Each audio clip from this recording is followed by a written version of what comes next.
Good evening all of you. मैं खुशी आपका स्वागत करती हूँ खुवी के चैनल पे। आज का जो टॉपिक है वो है अभिवृद्धि तथा विकास की विशेषताएं एवं प्रकृति, जिसको कि हम characteristic and nature of development and growth भी बोलते हैं। ओके, सो इससे पहले जो भी मैंने आपको बताया था अभिवृद्धि तथा विकास की परिचय, उसके अर्थ और उसकी परिभाषाएं और उसके डिफरेंस, आई होप कि आप सबको समझ आया होगा। तो नेक्स्ट टॉपिक हम स्टार्ट करेंगे इसकी कैरेक्टरिस्टिक और इसके नेचर, इसकी विशेषताएं एवं प्रकृति। तो प्रीवियस वीडियो को देखने के लिए आप मेरे चैनल पे जा सकते हो और मैं उसके लिंक भी डिस्क्रिप्शन बॉक्स में डाल दूंगी, वहां से भी आप देख पाओगे। ठीक है, चलो फिर हम स्टार्ट करते हैं।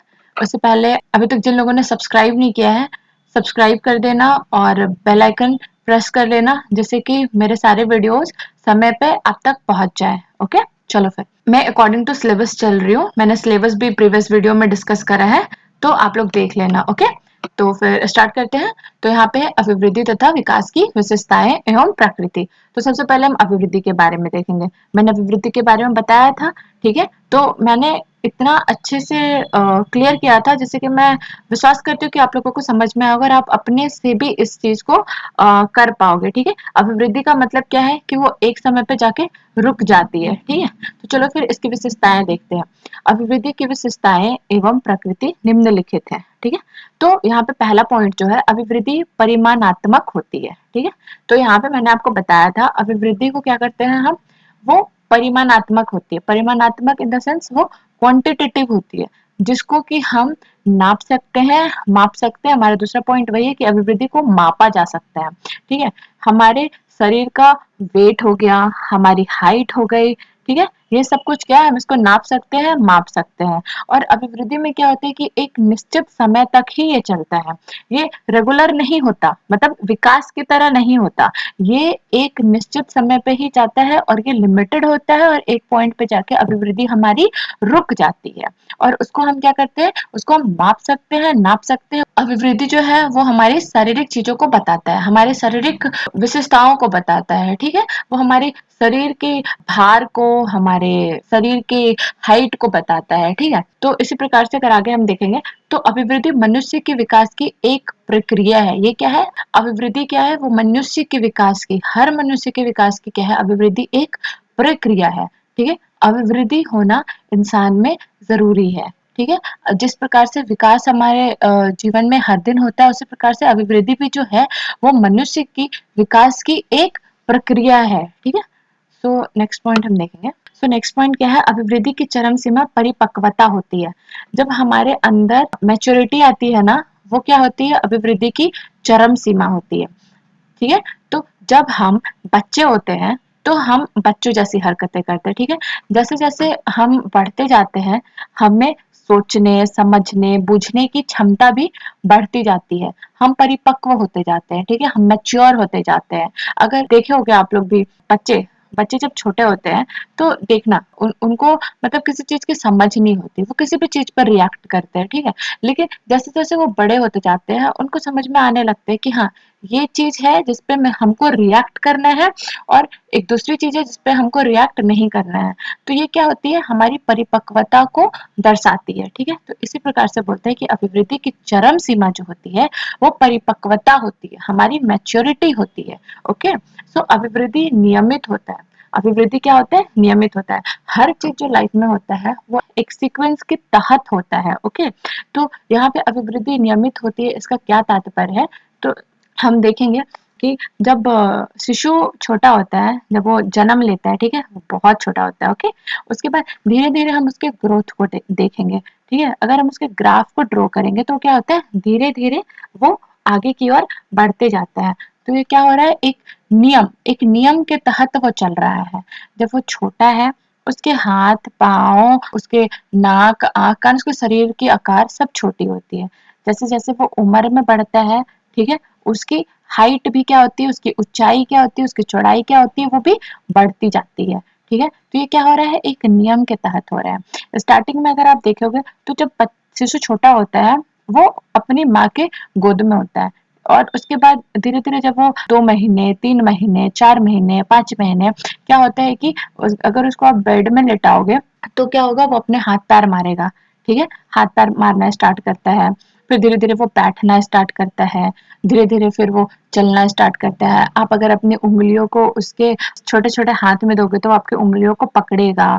उसके बाद से फिर वो माँ बोलना सीखता है, फिर वो पा बोलना सीखता है।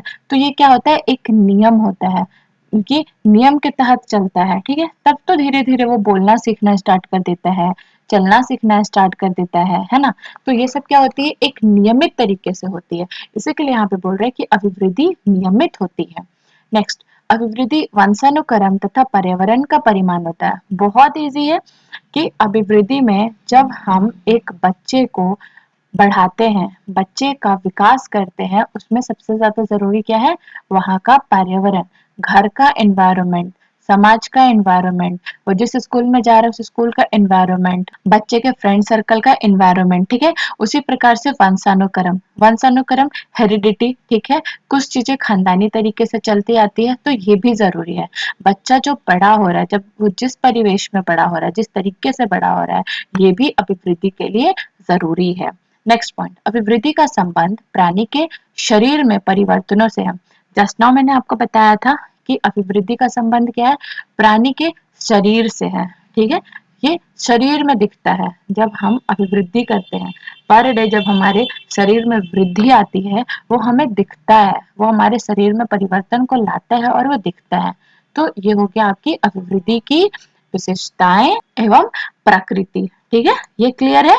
ओके, तो नेक्स्ट हम अब क्या देखेंगे, विकास की विशेषताएं एवं प्रकृति। ओके, तो यहाँ पे हम स्टार्ट करेंगे, विकास की विशेषताएं एवं प्रकृति निम्नलिखित है।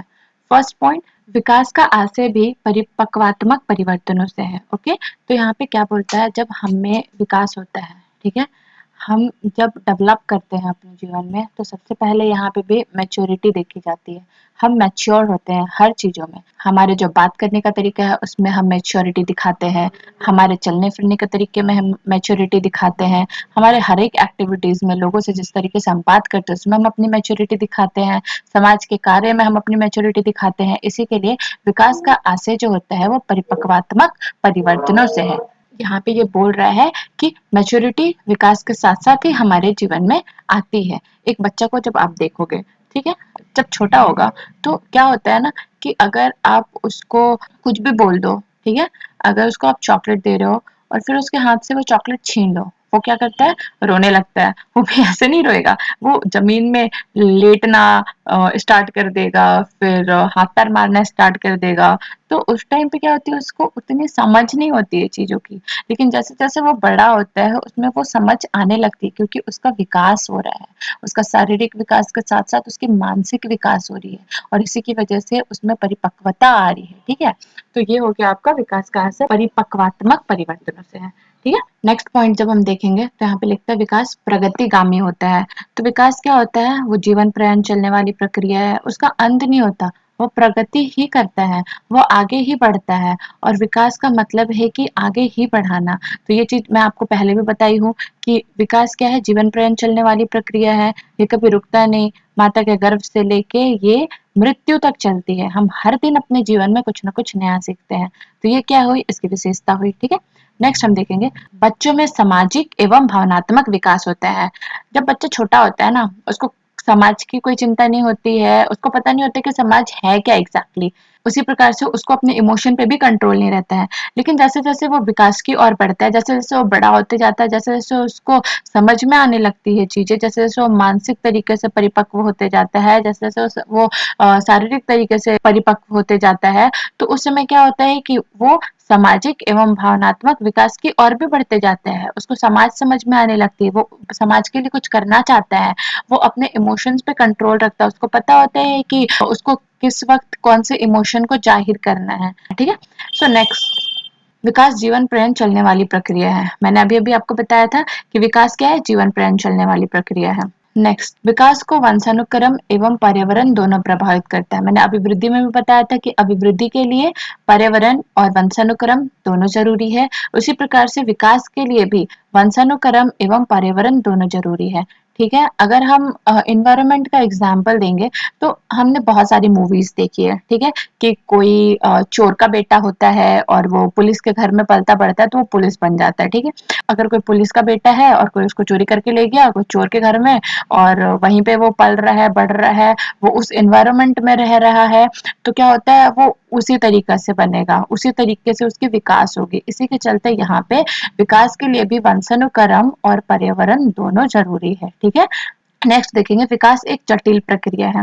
विकास क्या है, बहुत ही जटिल प्रक्रिया है, ठीक है।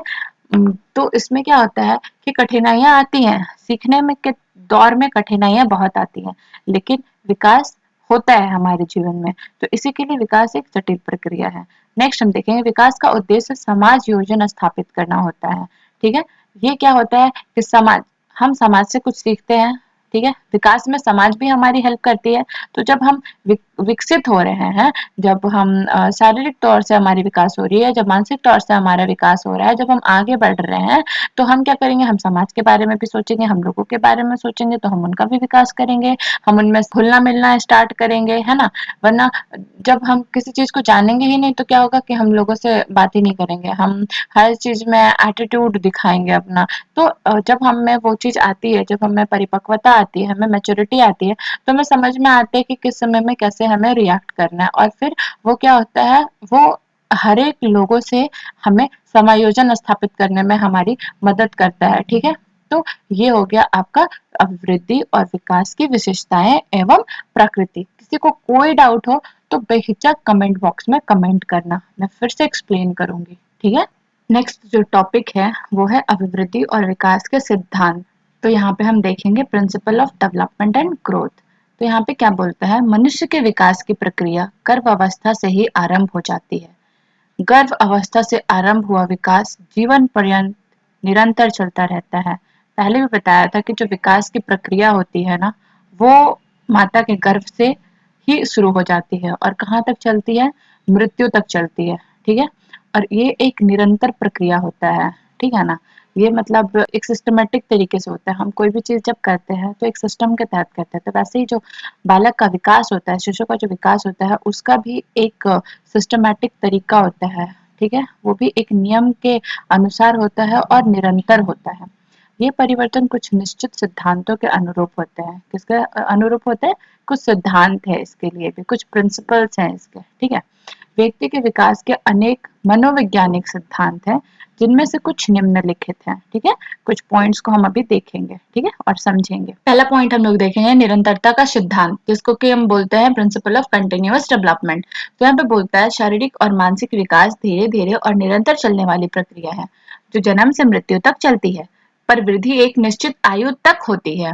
तो मैंने आपको स्टार्टिंग में भी बताया था कि विकास क्या होती है, जन्म से लेकर मृत्यु तक चलने वाली प्रक्रिया है, वो एक सिस्टमैटिक तरीके से चलती है, ठीक है। मैं आगे एक फिगर डालूंगी, उसमें आप देखना तो आपको पता चलेगा। जब शिशु जन्म लेता है तो वो अचानक से बड़ा नहीं हो जाता है, फिर उसके मानसिक विकास अचानक से नहीं हो जाती, वो एकदम स्टार्टिंग से ही बड़े लोगों के जैसा बात नहीं करना स्टार्ट कर देता, वो धीरे धीरे सीखता है, ठीक है। अगर हम स्कूल वाले बच्चों पे देख ले तो वहां पे भी बच्चा क्या करता है, स्टार्टिंग में जब एडमिशन होती है उसकी, तो बच्चों वाली क्लास में होती है, प्रेप में होती है, एलकेजी में होती है, यूकेजी में होती है, जहाँ पे वो धीरे धीरे सीखता है। तो कोई भी बच्चा क्या होता है, अचानक से नहीं बड़ा हो जाता, वो अपने निर्धारित समय में ही बड़ा होता है, चाहे वो उसकी शारीरिक गति हो, चाहे वो उसकी मानसिक गति हो, वो धीरे धीरे और निरंतर ही चलती है, वो ऑल ऑफ सडन नहीं होती। इसका मतलब यही होता है, ठीक है। यहाँ पे आगे हम देखेंगे, पर वृद्धि एक निश्चित आयु तक ही होती है। आगे भी मैंने प्रीवियस वीडियो में आपको बताया है कि अभिवृद्धि जो होती है वो एक लिमिटेड समय तक के लिए होती है, उसके बाद उसकी वृद्धि होनी बंद हो जाती है। लेकिन विकास जो होता है वो जीवन भर चलता है, जन्म से लेकर मृत्यु तक चलता है। हम जीवन से लेकर मृत्यु तक कुछ न कुछ नया सीखते हैं, अपने आस पड़ोस से सीखते हैं, अपने घर में सीखते हैं, हर जगह हम सीखते हैं। जो हमारे स्किनर महोदय जो थे, उनके अनुसार उन्होंने कहा है, विकास प्रक्रियाओं की निरंतरता का सिद्धांत केवल इस तथ्य पर बल देता है कि व्यक्ति में कोई आकस्मिक परिवर्तन नहीं होता। मानते हो कि किसी भी इंसान में अचानक से चेंजेस नहीं आते हैं, कोई भी चेंजेस वो धीरे धीरे करके ही आते हैं। चाहे वो आपके शारीरिक बनावट हो, चाहे वो आपके पढ़ाई के क्षेत्र में हो, चाहे वो किसी खेलकूद के क्षेत्र में हो, हम धीरे धीरे ही किसी चीज को करने में परिपक्व होते हैं। धीरे धीरे ही हमारे अंदर परिवर्तन आता है। धीरे धीरे ही एक बच्चा चलना, बोलना, खाना, पीना, उठना, बैठना सीखता है। ठीक है, तो यही होती है निरंतरता का सिद्धांत। ठीक है, नेक्स्ट है व्यक्तिक भिन्नताओं का सिद्धांत, principle of individual difference. Okay, तो यहाँ पे बोलता है मानव विकास का एक समान प्रतिमान होता है, किंतु वंशानुक्रम एवं वातावरण की भिन्नता के कारण प्रत्येक व्यक्ति के विकास में कुछ भिन्नता भी होती है। तो यहाँ पे क्या बोल रहा है कि कोई भी इंसान एक जैसा नहीं होता है। इंसान का विकास क्या होता है, विकास और अभिवृद्धि किस पर डिपेंड करती है, उसके वंशानुक्रम पे और उसके वातावरण पे। हम लोग बहुत बार सुने होंगे अपने आस पड़ोस में या फिर किसी से भी कि अरे उसका खानदानी ही चलते आ रहा है, उसको ऐसा ही इन्वायरमेंट मिला है जिसकी वजह से वो उसकी ऐसी परवरिश हुई है, उसी के लिए वो ऐसा करता है। ठीक है, हम पहले भी बताए हैं एग्जाम्पल, अगर बहुत सारे मूवीज वगैरह में देखे होंगे या फिर नॉर्मली भी देखे होंगे, तो देखना कि एक चोर है और वो पुलिस के बेटे को अपने घर पे ले आया चोरी करके, और वो अपने हिसाब से उसको पाल रहा है, उसको बड़ा कर रहा है, तो वो क्या होगा, बड़ा होके चोरी करना ही सीखेगा। सिमिलरली अगर कोई पुलिस वाला चोर के बच्चे को अपने घर पे लाता है, उसको उस प्रकार से परवरिश देता है, तो वो क्या बनेगा बड़े होके, वो पुलिस वाला बनेगा या फिर आईपीएस बनेगा या फिर कुछ और बनेगा। ठीक है, तो ये डिपेंड करता है बच्चा का अभिवृद्धि और विकास उसके वंशानुक्रम और उसके वातावरण में। ठीक है, विभिन्न विभिन्न आयु वर्गों में बालकों के व्यवहारों में अंतर पाया जाता है। ठीक है, अगर हम देखेंगे तो जो आयु होता है ना, वो मैटर करता है। हर आयु में बच्चा उस हिसाब से एक्ट करता है। ठीक है, उस हिसाब से बोलता है, उस हिसाब से काम करता है। अगर आप 1 वर्ष के बच्चे को ले लो और 5 वर्ष के बच्चे को ले लो, फिर 10 वर्ष के बच्चे को ले लो, अगर उनसे पूछोगे तो उनके बोलने का तरीका, उनके काम करने का तरीका, उनको चीजों को याद करने का तरीका, सब में डिफरेंस आपको दिखेगा, है ना। तो इसी के लिए बोलता है कि विभिन्न विभिन्न आयु वर्गों में बालकों के व्यवहार में अंतर पाया जाता है। और यह भी देखा गया कि जुड़वा बच्चों में भी व्यक्तिगत भिन्नता को देखा गया है। ठीक है, अगर 2 जुड़वा बच्चे हैं, ठीक है, तो उनमें भी आप देखना, उनमें भी डिफरेंसेस होते हैं, उनके सोचने के तरीके में, उनके चलने फिरने के तरीके में, फिर देखना दोनों का बात करने का तरीका में भी डिफरेंसेस होते हैं। तो अगर 2 व्यक्ति जो होते हैं ना, उनके अंदर व्यक्तिक भिन्नता देखने को मिल ही जाता है। इस प्रकार से कहा जा सकता है कि सभी बच्चों में वृद्धि तथा विकास में एक रूपता दिखाई नहीं देती। जिसे कि हम कह सकते हैं, और हम अपने आस पड़ोस में भी देख सकते हैं, अपने घर में ही देख सकते हैं, 2 बच्चों के बीच में अगर छोटा बच्चा हो और बड़ा बच्चा हो, तो देखना दोनों के बीच में कितना ज्यादा फर्क होता है ना। उनके बात करने के तरीके में, कोई किसी चीज को लेके गुस्सा हो जाएगा तो कोई किसी चीज को लेके बहुत आसान तरीके से उसका सॉल्यूशन निकाल लेता है। तो देखना हमेशा ये डिफरेंसेस देखने को मिलते ही मिलते हैं। ओके, अब हम लोग यहाँ पे थर्ड पॉइंट देखेंगे, जो बोलता है परिपक्वता अधिगम का सिद्धांत, प्रिंसिपल ऑफ मैचुरेशन। जरूरी है कि जब हमारे अंदर वृद्धि और विकास आता है तो क्या होता है, परिपक्वता भी खुद ब खुद आती है ना। तो आगे यहाँ पे देखेंगे, बालक के वृद्धि और विकास की प्रक्रिया में परिपक्वता का विशेष महत्व होता है। प्रीवियस वीडियो में भी मैंने आपको बताया है, और इस वीडियो की भी स्टार्टिंग में मैंने आपको वृद्धि और विकास के बारे में बताया कि उसमें जरूरी क्या है, परिपक्वता। जब हमारे अंदर विकास होता है, जब वृद्धि होती है, तो क्या होती है, सबसे इंपॉर्टेंट होता है कि हमारे अंदर मैच्योरिटी आती है, हम मैच्योरली बिहेव करते हैं। ठीक है, देखा गया है कि बालक किसी भी कार्य को करने में परिपक्वता को ग्रहण कर लेता है। इसी परिपक्वता के कारण बालक अन्य कार्य को आसानी से कर पाता है। ठीक है, क्या होता है कि अगर हम कोई भी चीज को करते हैं तो उस चीज को करने में हम क्या होता है, परिपक्व हो जाते हैं। ठीक है, अगर आप एक बार करोगे किसी काम को, तो क्या होगा कि उस टाइम पे आप उस चीज में बहुत ज्यादा कंफ्यूज हो गए, कैसे करना है, किस तरीके से करना है। फिर अगर आपको कोई आके समझा देता है तो आप उसको बहुत आसानी से कर पाते हो। फिर जब दूसरी बार सेम काम को करोगे तो आपको किसी के बताने की जरूरत नहीं पड़ती, आप उस काम को खुद से ही कर लोगे। थर्ड टाइम क्या होगा, उस काम को थोड़ा कम समय में कर पाओगे और बहुत आसानी से कर पाओगे। तो इससे क्या होता है कि आप उस काम में परिपक्व हो जाते हो, उस काम, वो चीज क्या होती है, आपको याद हो जाती है। ठीक है, और फिर क्या होता है कि आप जब भी वो काम आपके सामने आए या फिर कोई बोले कि तुमको ये करना है, तो आप बहुत इजी वे में कर लोगे। अगर एग्जाम्पल के तौर पे देखेंगे तो अगर हम बचपन में सीखते हैं टेबल सीखते हैं, काउंटिंग सीखते, तो वो क्या होता है, हमें आगे के टाइम के लिए भी बहुत ज्यादा हेल्पफुल होता है। अगर हम काउंटिंग सीखते हैं बचपन में, कितना ज्यादा डिफिकल्ट होता है, ठीक है, बहुत बार हम उसको मेमोराइज करते हैं, बट जब हम कुछ समय के बाद वो हमारे लिए क्या होता है, बहुत आसान हो जाता है, क्योंकि हमने उसको बचपन में इतना ज्यादा मेमोराइज कर लिया ना, इतने ज्यादा हम उसमें परिपक्व हो गया है ना, कि वो आगे भी जाके क्या होता है, हमारे दिमाग में होता है, और हमें वो उस टाइम पे क्या लगता है, बहुत आसान लगता है। तो यहाँ पे क्या बोलता है कि अगर हम किसी काम को करने में, ठीक है, परिपक्व हो जाते हैं, तो आगे जाके हम क्या करेंगे, अन्य कार्यों को भी आसानी से कर पाएंगे, ठीक है।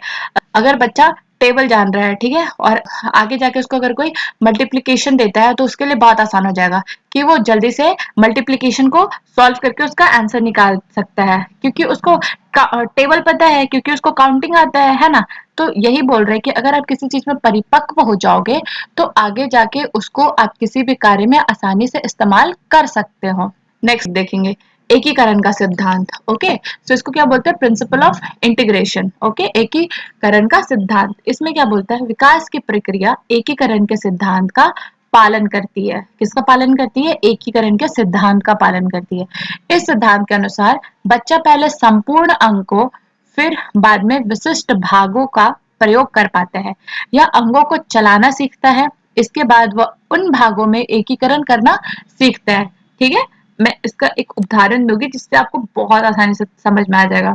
तो उदाहरण में क्या बोलता है, एक बालक पहले पूरे हाथ को, फिर उंगलियों को, और फिर हाथ एवं उंगलियों को एक साथ चलाना सीखता है, ठीक है। तो क्या होता है ना, कि पहले जो बच्चा होता है, वो क्या होता है, पहले अपना हाथ को उठाता है, ठीक है, उसके बाद धीरे धीरे वो अपनी उंगलियों से चीजों को पकड़ने की कोशिश करता है। उसके बाद अब हाथ भी उसका उठ रहा है, उंगली से वो किसी सामान को पकड़ भी पा रहा है। तो अब क्या करेगा वो, कि उंगली से उसके सामने जो भी हो, पेन हो, पेंसिल हो, चम्मच हो, कुछ भी हो, कपड़े हो, वो उसको क्या करेगा, अपनी उंगली की मदद से पकड़ेगा, ठीक है, पकड़ेगा और अपनी हाथों की सहायता से उसको उठाएगा। तो यहाँ पे क्या हो रहा है, एकीकरण हो रहा है। सारे काम हो गया उसके, पहले वो अपने संपूर्ण अंग को हिलाया, अपने पूरे हाथ को हिलाना सीखा, फिर उंगली की मदद से वो चीजों को पकड़ना सीखा। एट लास्ट वो क्या करता है कि अपनी उंगली से चीजों को पकड़ता है और फिर पूरे हाथ से उस चीज को उठा लेता है। तो ये होता है आपका एकीकरण का सिद्धांत। समझ में आया। नेक्स्ट पॉइंट जो है वो है विकास की भविष्यवाणी का सिद्धांत, principle of development direction. Okay, इस सिद्धांत के द्वारा यह पता चलता है कि बालक की वृद्धि तथा विकास को ध्यान में रखते हुए बालक के भविष्य की भविष्यवाणी की जा सकती है, ठीक है। तो यहाँ पे पॉइंट जो है वो क्या बोलता है, विकास की भविष्यवाणी का सिद्धांत। ओके, हमने इससे प्रीवियस पॉइंट में क्या देखा था, कि बालक के विकास के लिए जरूरी है उसका एनवायरनमेंट और उसका वंशानुक्रम, ठीक है। तो अगर उसको अच्छा एनवायरनमेंट मिलता है, तो बच्चा अगर पढ़ने में तेज है, अगर वो किसी चीज में रुचि ले रहा है, अगर खेल के क्षेत्र में रुचि ले रहा है, या फिर साइंस में उसकी रुचि है, या फिर गणित में उसकी रुचि है, या फिर चित्रकारी में उसकी रुचि है, तो हम क्या बोलते हैं उसको, कि अरे हाँ देखो ये बड़ा होके इंजीनियर बनेगा, ठीक है, बड़ा होके डॉक्टर बनेगा, या फिर बड़ा होके ये चित्रकारी करेगा, ठीक है। तो इस हिसाब से हम क्या बोलते हैं, उसके जो जिस क्षेत्र में उसकी वृद्धि हो रही है, जिस क्षेत्र में हम उसका विकास देख रहे हैं, तो हम इससे ये पता कर सकते हैं, या फिर पता लगा सकते हैं, या फिर हम ये प्रिडिक्ट कर सकते हैं कि अच्छा हाँ चलो ठीक है, इसको इस चीज में बहुत ज्यादा रुचि है, मतलब आगे जाके बच्चा यही करेगा, है ना। तो ये होता है आपका विकास की भविष्यवाणी का सिद्धांत। ओके, सो नेक्स्ट जो पॉइंट है वो है विकास की दिशा का सिद्धांत, जहाँ पे लिखता है principle of development direction. Okay, तो यहाँ पे हम लोग क्या देखते हैं, इस सिद्धांत के अनुसार बालक का विकास सिर से पैर की ओर होता है, ठीक है। यहाँ पे क्या होता है, बालक का जो विकास होता है सिर से लेके पैर की ओर होता है। इस सिद्धांत को मनोवैज्ञानिकों द्वारा मस्तिष्क के घोमुखी कहा जाता है। इससे पहले शिशु का सिर, उसके पश्चात धड़ और इसके पश्चात हाथ पैर का विकास होता है। यहाँ पे मैं एक डायग्राम को बताऊंगी, उसको देख के आपको समझ में आएगा कि विकास की दिशा का सिद्धांत क्या बोलना चाहता है। ओके, तो ये है आपका विकास दिशा का सिद्धांत, ठीक है। तो यहाँ पे देखिए, बच्चा जब छोटा होता है 0 वर्ष का, ओके, तो गर्भधारण है इसका, उसके बाद भ्रूणावस्था होती है इसकी, फिर गर्भावस्था होता है, फिर उसका धड़ का विकास होता है, फिर वो निगलना, वो छींकना सीखता है, ठीक है। फिर आगे जाके देखना सांस लेने से पूर्व की गति, ओके, मुट्ठी बंद करना सीखता है। 24वां सप्ताह जो होता है उसका, उसमें क्या होता है, शारीरिक व रासायनिक नियंत्रण होता है, ओके। फिर यहाँ पे देखना जन्म से पूर्व की स्थिति, यहाँ पे देख लो, आंखों पर नियंत्रण करना सीखता है, ओके। उसके बाद बोलता है यहाँ पे सिर का संतुलन, उसके बाद बोलता है हाथ से पकड़ने की चेष्टा करना। फिर देख लो यहाँ पे 40वां सप्ताह में क्या होता है, बैठना, घिसटना और घिसटाना सीखता है। 12 माह का जब हो जाता है तो खड़ा होना सीखता है। 18 माह में वो चलना, शब्द व शब्द समूह बोलना सीखता है। फिर 2 साल का जब होता है तो उसके आंतों पे नियंत्रण होता है, ठीक है। और 3 वर्ष का जब हो जाता है तो वो वाक्य को बोलने लगता है। 4 वर्ष में वो संख्या व आकार का ज्ञान उसको समझ में आने लगता है, चाहिए ये संख्या है, वो आकार को पकड़ना स्टार्ट कर देता है। फिर 5 वर्ष में क्या होता है, वो सामाजिक को किंडरगार्टन में पढ़ने जाने लगता है, आप उसको स्कूल भेज सकते हो, तभी वो उसको समझ में आएगा सारी चीजें, है ना। तो ये हो जाता है आपका विकास दिशा का सिद्धांत, ठीक है। आई होप सो कि आपको इस चार्ट से आपको समझ में आया होगा, इस डायग्राम के द्वारा, कि बच्चे का विकास कैसे होता है, ठीक है। ओके, नेक्स्ट पॉइंट जो है वो है वंशानुक्रम और वातावरण की अंतःक्रिया का सिद्धांत, जिसको कि हम बोलते हैं principle of interaction of heredity and environment, okay. So यहाँ पे बोलता है कि इस सिद्धांत के अनुसार बालक का विकास न केवल वंशानुक्रम के कारण और न ही केवल पर्यावरण के कारण होता है, बल्कि ये दोनों की अंतःक्रिया के कारण ही होता है, ठीक है ना। ये सिंपल है, आई होप कि सबको समझ में आया होगा कि एक बच्चा जो होता है सिर्फ उसकी परवरिश के लिए या फिर उसके विकास के लिए न ही केवल वंशानुक्रम, ये मतलब सिंगल एक वंशानुक्रम से ही नहीं होगा या फिर सिंगल एक पर्यावरण से ही नहीं होगा। अगर बच्चा का विकास चाहिए तो आपको वंशानुक्रम और पर्यावरण दोनों होना चाहिए, ठीक है, दोनों होना चाहिए, तभी उसका विकास हो सकता है। इसी के लिए बोलता है कि यहाँ पे दोनों की अंतःक्रिया के कारण होता है, किसी एक चीज के कारण नहीं होता है, ये दोनों मिलना चाहिए, दोनों सही होना चाहिए, तभी एक बच्चा का विकास क्या होगा, सही दिशा में होगा, सही तरीके से होगा, ठीक है। नेक्स्ट पॉइंट जो है वो है समान प्रतिमान का सिद्धांत, ओके। तो यहाँ पे हम देखेंगे प्रिंसिपल ऑफ यूनिफॉर्म पैटर्न, यहाँ पे क्या बोलता है कि समान प्रजाति के विकास के प्रतिमानों में समानता पाई जाती है, ठीक है। जो भी एक जैसे होते हैं, अगर मनुष्य है तो वो मनुष्य की तरह ही आप उसका पालन पोषण करोगे, अगर वो कोई जानवर है तो जानवर अपनी प्रजाति की तरह ही उसका पालन पोषण करेंगे। तो ये बोलते हैं कि प्रत्येक प्रजाति, चाहे वो पशु हो या मानव, अपनी प्रजाति के अनुरूप ही विकास करता है, ठीक है। एक पशु है तो वो उसी के हिसाब से विकास करेगा, और अगर एक मनुष्य का बच्चा है तो वो उसी हिसाब से विकास करेगा, ठीक है। यहाँ पे बोलता है कि प्रजाति के अनुरूप विकास के प्रतिमान का अनुसरण करता है, ओके। समझ में आया, बहुत सिंपल शब्द लिया है मैंने यहाँ पे, तो किसी को समझने में कोई दिक्कत नहीं होगी, ओके। तो आगे देखेंगे, संसार के समस्त भागों में मानव शिशुओं के विकास का प्रतिमान एक ही है। अगर हम इस संसार के किसी भी कोने में चले जाएं तो इंसान का जो बच्चा होता है ना, मानव का जो शिशु होता है, उसका विकास का प्रतिमान एक ही जैसा होता है, ठीक है। वो ही सेम सिस्टमैटिक तरीके से ही होती है। कहीं देखना देश के या फिर इस संसार में किसी कोई एक ऐसा कोना नहीं है कि जहाँ पे आज बच्चा, जहाँ पे आज शिशु पैदा हुआ और कल एकदम लंबा हो गया, परिपक्व हो गया हर एक चीज में, तो ऐसा कहीं नहीं होता है, ठीक है। तो इसमें यहाँ पे हम देखेंगे हरलॉक के अनुसार उन्होंने क्या कहा है, प्रत्येक जाति, चाहे वो पशु जाति हो या मानव जाति हो, अपने जाति के अनुरूप ही विकास के प्रतिमान का अनुसरण करता है। सिंपल है, क्लियर है। चलो फिर नेक्स्ट जो पॉइंट है वो है विकास दर में अंतर का सिद्धांत। इसको क्या बोलेंगे हम लोग, theory of difference growth rate, okay. तो यहाँ पे क्या बोलते हैं, लड़के लड़कियों के विकास की दरों में अंतर होता है। लड़के की तुलना में लड़कियां जल्दी परिपक्व हो जाती है। किशोरावस्था के प्रारंभ में लड़कियां लड़कों से ऊंची एवं भारी होती है, किंतु किशोरावस्था समाप्त होने तक लड़के लड़कियों को पीछे छोड़ देते हैं।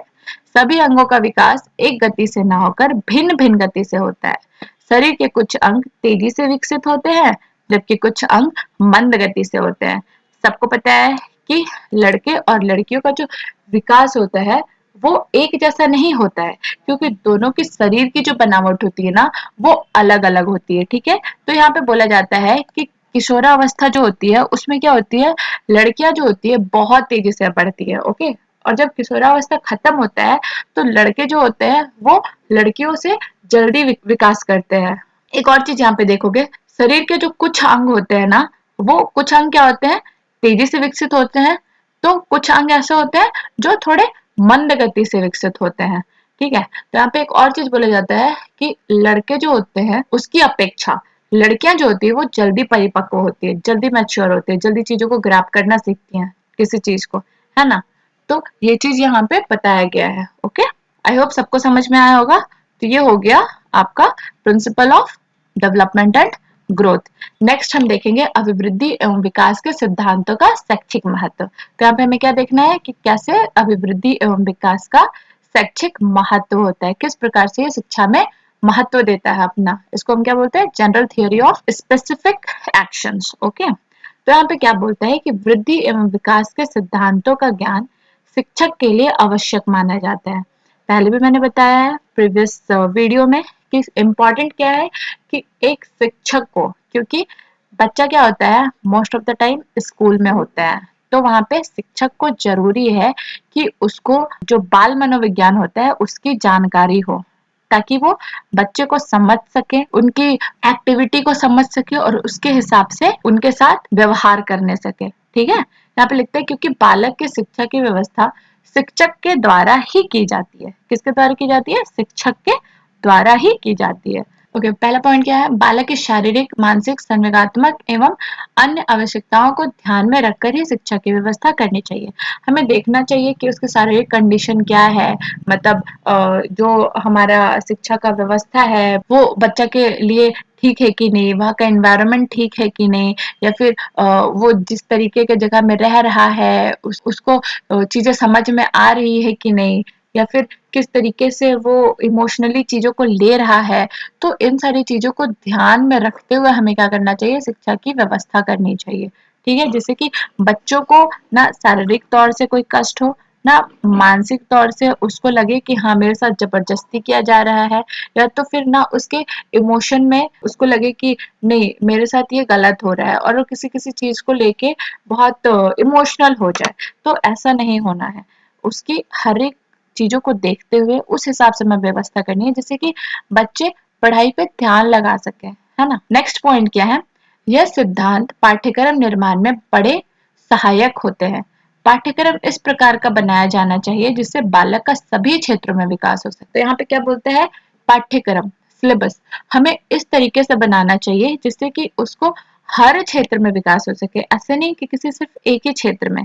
जब बच्चा छोटा होता है ना, देखना उसको हर चीज करने का मन करता है, तो हमें उसको देखते हुए ही सिलेबस तैयार करना चाहिए जिससे कि बच्चा खेल के क्षेत्र में भी आगे बढ़े, पढ़ाई के क्षेत्र में भी आगे बढ़े, अगर वो नृत्य जानता तो उस क्षेत्र में भी आगे बढ़े, अगर वो गाना जानता तो गायन के क्षेत्र में भी आगे बढ़े। तो हमें हर चीज को देखते हुए उसकी पाठ्यक्रम को बनाना चाहिए जिससे कि उसका विकास सिर्फ एक क्षेत्र में नहीं परंतु वो हर क्षेत्र में ही विकास कर सके। ठीक है ना, जैसे कि वो जब आगे बढ़े तो ऐसा ना हो कि नहीं मैं बस एक ही चीज जानता हूँ तो मेरे को बस इसी फील्ड में आगे बढ़ना है, नहीं ऐसा नहीं होना है।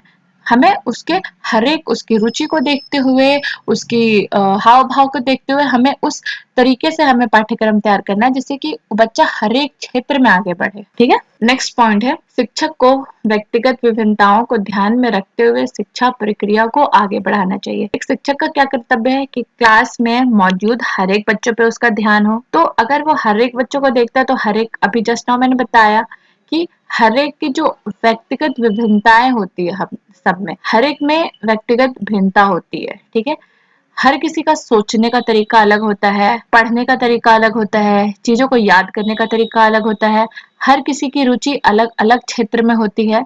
तो इसी के लिए हमें व्यक्तिगत विभिन्नताओं को ध्यान में रखते हुए शिक्षा प्रक्रिया को आगे बढ़ाना चाहिए। ये नहीं कि हम बच्चे पे कुछ थोप रहे हैं। ठीक है, हमें हर एक बच्चों को समझना है और उसके हिसाब से हमें उसकी शिक्षा प्रक्रिया को आगे बढ़ाना है। नेक्स्ट बोलता है, शिक्षक का व्यवहार भी बालकों की शिक्षा में महत्वपूर्ण योगदान देता है। बहुत इंपॉर्टेंट है शिक्षक का व्यवहार। अगर शिक्षक बच्चों के साथ कठोर हो रहा है तो एक बच्चा क्या होगा, बहुत ज्यादा डर जाएगा।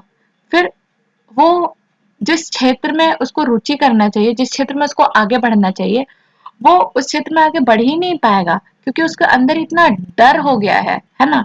तो एक शिक्षक को बिल्कुल नॉर्मल रहना चाहिए, बिल्कुल न्यूट्रल। ठीक है, अगर किसी बच्चे को कुछ समझ में नहीं आ रहा है तो शिक्षक को हमेशा हेल्पफुल नेचर वाला होना चाहिए कि अगर बच्चे को समझ में नहीं आ रहा और बच्चा आता है पूछने तो आपको बताना है उसको, ये नहीं कि आपको उसको डांट के वहां से भगा देना है।